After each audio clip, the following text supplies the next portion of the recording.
Le think tank Avenir Suisse développe de nouvelles idées pour le futur de la Suisse. Dans une récente étude, une équipe de chercheurs a analysé la protection des salaires.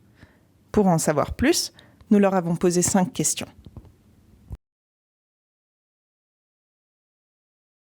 L'économie et le marché du travail suisse sont prospères. Les salaires y sont élevés en comparaison internationale. Les employeurs et les syndicats se rencontrent traditionnellement sur un pied d'égalité.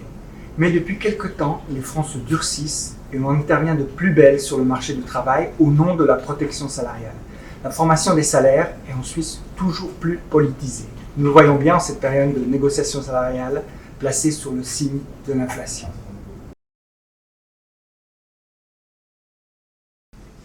Nous constatons dans l'étude 3 évolutions. Premièrement, la politique déclare de plus en plus de conventions collectives de travail comme étant de force obligatoire.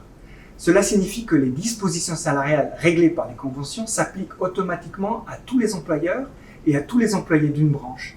Deuxièmement, avec les mesures d'accompagnement, la Suisse connaît un régime de contrôle croissant, régime pourtant déjà fortement bureaucratique.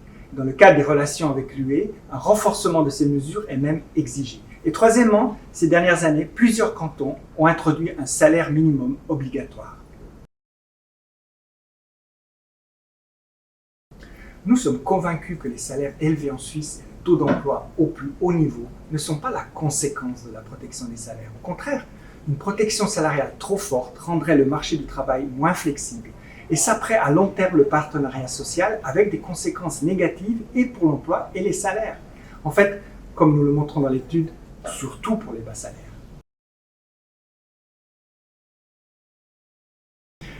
Sur ce point, notre évaluation est claire. Les bas salaires sont rarement la cause de la pauvreté.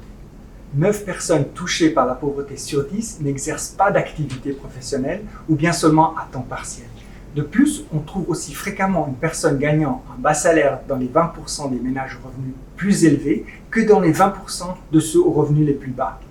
L'État doit bien sûr soutenir les personnes en situation de pauvreté, mais les salaires minimums ne sont pas le bon instrument pour cela. L'évolution positive des salaires suisses depuis 20 ans démontre qu'il n'est pas nécessaire de réglementer davantage. La Suisse devrait se recentrer sur ses points forts. Là où c'est nécessaire, les partenaires sociaux font de la politique salariale, tandis que l'État fait de la politique sociale. Un changement de mentalité s'impose également en ce qui concerne les travailleurs étrangers de courte durée.